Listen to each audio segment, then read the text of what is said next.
Hi, I'm Jared George with the Red Power Team. In this video, I'm going to be covering how we do a center bump calibration on the Truesight 2 row guidance system.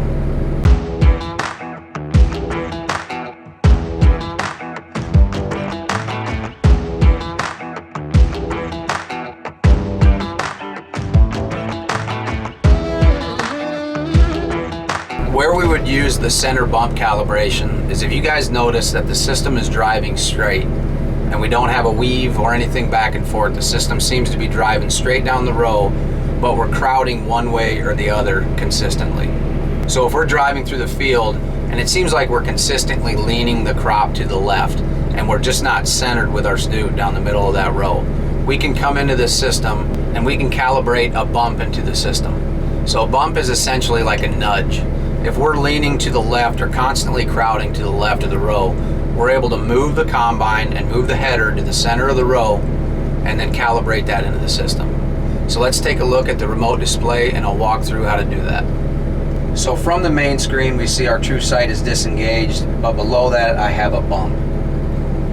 So in the video I was talking that we're crowding to the left. So what I'm going to do is I'm going to start rolling the dial to the right. So I'm going to roll it and I'm going to move it to 2. What that's going to amount to is about 2 inches of movement to the right. So you should see that pretty quick in the system and start verifying, well, this is getting closer to center. I think it's close, but I want to go a little bit more. So I'm going to roll it over to 3.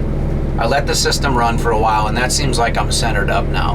Now all I need to do is, I don't want to have to do this each time I get into the combine. So I'm going to go into the system, I'm going to calibrate that into the system, and then you will not have to do that again. It should stay centered on that row for you. So we have our bump set at 3. I'm going to hit the red X,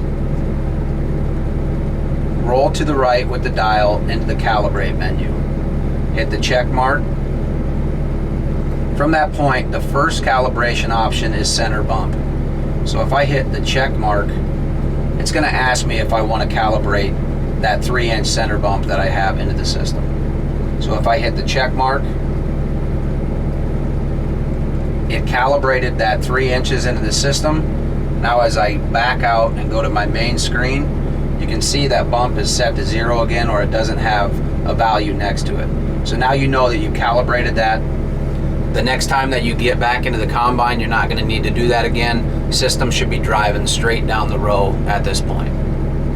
So this is how we calibrate the center bump into the Truesight 2 system. Hopefully you find these videos helpful. For more video content covering Truesight operation or more content for combine operation, make sure and check out our Red Power Team YouTube channel or check out our website at redpowerteam.com. Thanks a lot for watching and have a safe harvest.